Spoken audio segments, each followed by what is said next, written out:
Brian Moran, founder of Government CIO. Welcome to Government CIO Magazine. Hi, this is Olivia Ung with Government CIO Magazine. Today we'll be chatting with USDA Foreign Agricultural Service CIO, Richard Young.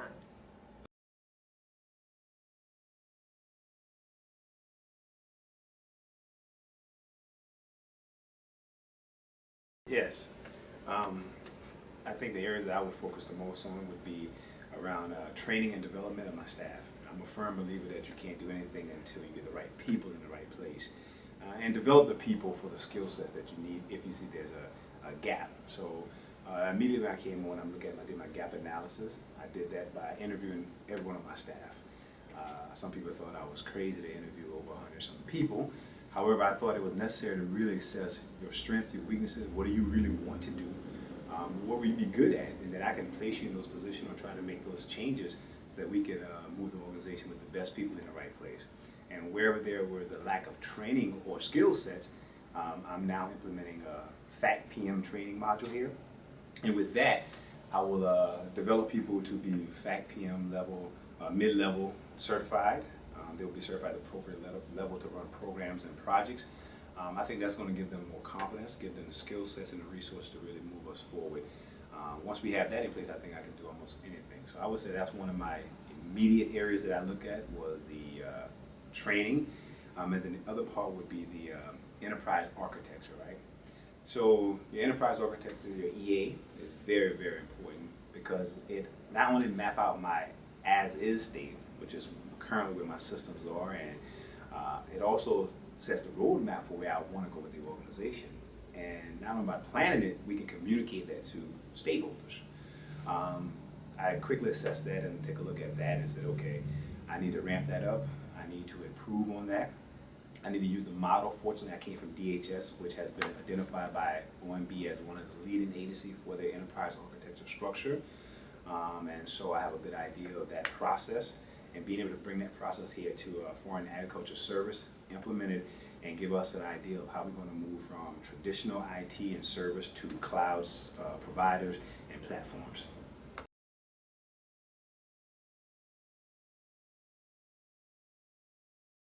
Okay, so I guess that was the perfect segue from the enterprise architecture, because after I build that, the future is to go into mobile applications and going to cloud providing, cloud service, right? And also have like a hybrid, a combination of that. We know that one size definitely doesn't fit all. So, but through an EA, enterprise architecture, I will be able to identify what application makes sense to move into a cloud platform or service, what application makes sense to stay in the current environment, and it'll give us the ability to do more DME, right, and get off of just the operation and maintenance part of application development. So my future is to go definitely into mobile application. We're becoming a mobile workforce, and in my job or in this organization, we're global. So I constantly have people traveling to other countries. You know, we represent 167 countries that I have foreign officers there, and they need to be connected. They want to be connected, and they need access back to us in DC. The ideal is to make that transition seamlessly, right? And I can do that through mobile applications that even when they're traveling to other countries and foreign entities, they still feel like they're part of here, they're still part of the decisions, and we can communicate back and forth freely and as rapidly as possible. That's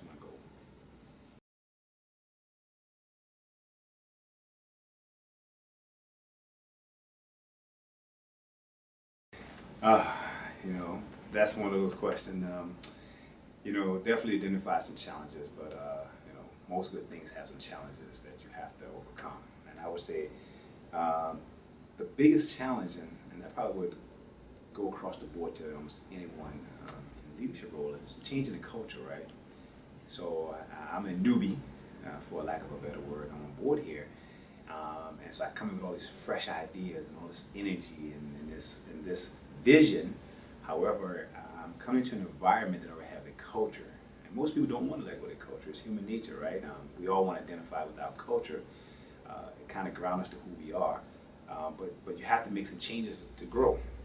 So being able to come and present those ideas and get the culture buy-in on those things, right? So that kind of ties back into what I said about my enterprise architecture and stuff and the communication. It's all going to be imperative of how I communicate that stuff.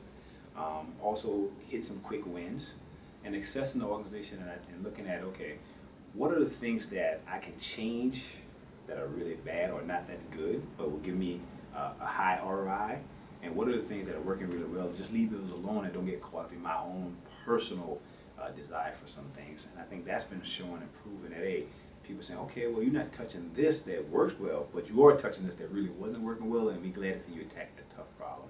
And those are all the parts of trying to change that culture and get people to really buy in and trust and believe in information technology. You know, so I think that's the biggest challenge, and I'm still trying to jump that hurdle, right?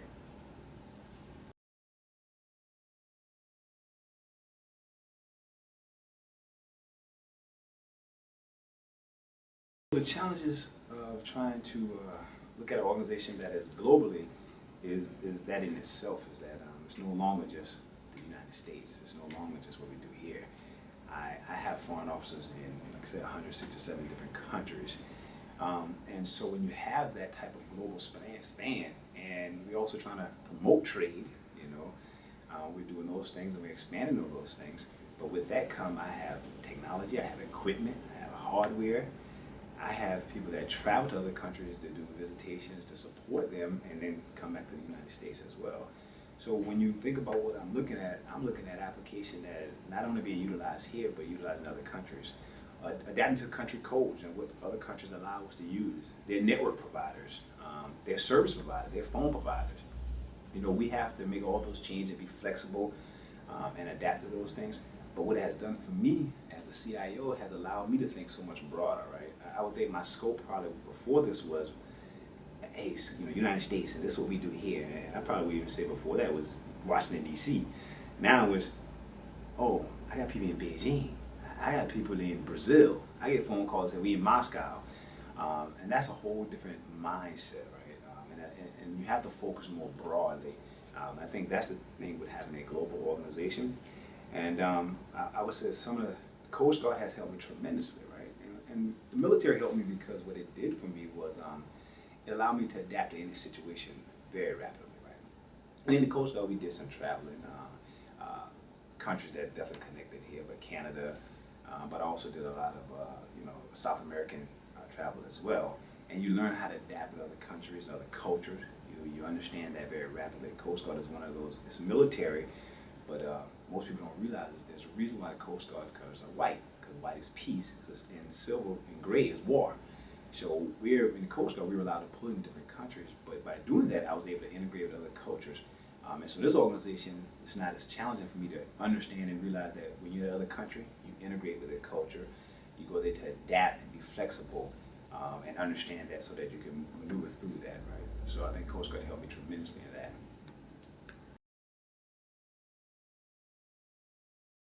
There's a whole host of qualities to be an effective leader, right? You know, we can go down that list, and I think that changes depending on what organization you're with, right? But I try to narrow it down to what I like to call my 4 C's, and I think the first one is definitely compassion. You have to have compassion for people. You have to love people. Some people go into management for money or for dollars or just for the clout of saying I'm at the next level, and I think that's not being an effective leader. To be a leader, you got to really want to be the one that want to support people. You want to see them grow. You want to embrace that. You want to be a part of their lives. So that's the compassion, and you understand that they are human beings. Even though I work on IT systems that are ones and zeros and binary, I'm dealing with people that are, there's gray, there's fluff, there's sadness, there's warmth, and I have to have compassion to understand that. So then the next C would be command. People looking for someone that can come in and represent themselves as a leader and make decisions, right?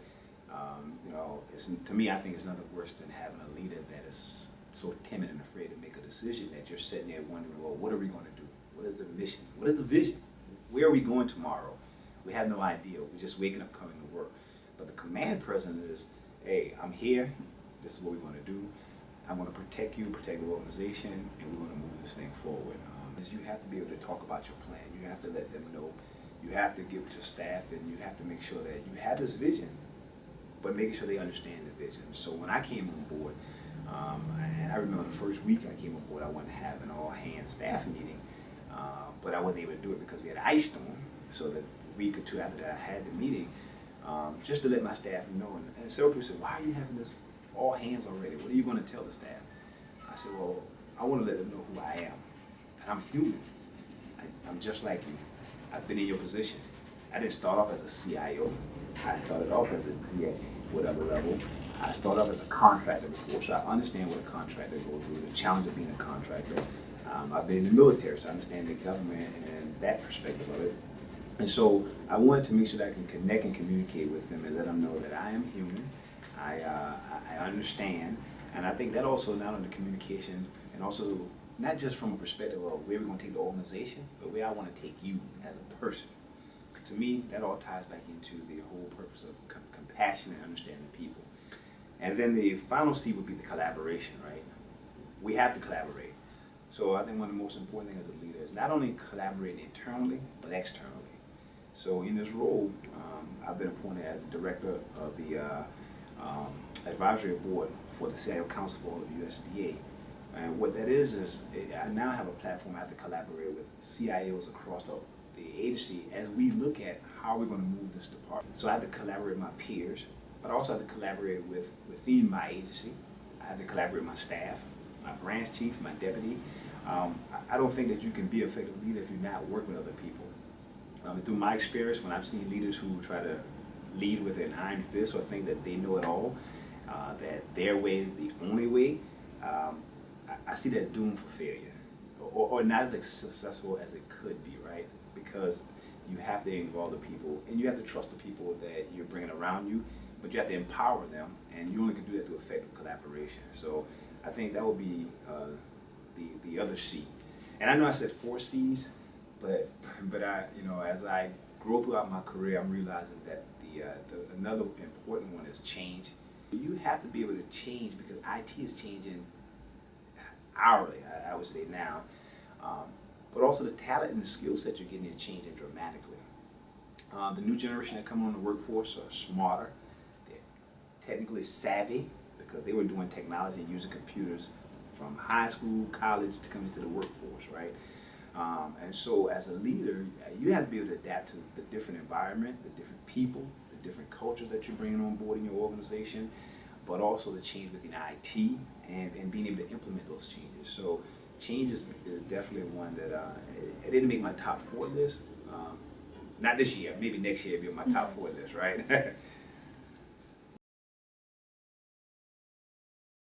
Yes, I would say that, this kind of segue into what I was saying about collaboration.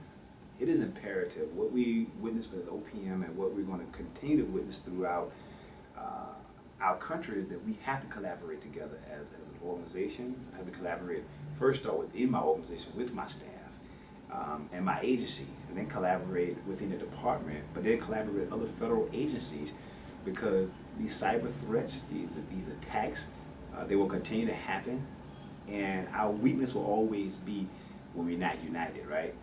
The strength of our country is the United States of America. Because we're connected, because we're united, we have to go back to that and realize that that is our strength, and we have to have that strength within our organizations if we're to even stand a chance in the cyber threats, the cyber breaches, because they're going to continue to happen. So I would tell my staff the same thing, that we have to continue to collaborate together, work across the board, work with the CFO, work with the different agencies as we continue to develop technology, as we continue to look at shared services, as we continue to look at ways to optimize our IT as our dollars continue to shrink. But all those things require effective collaboration and communication.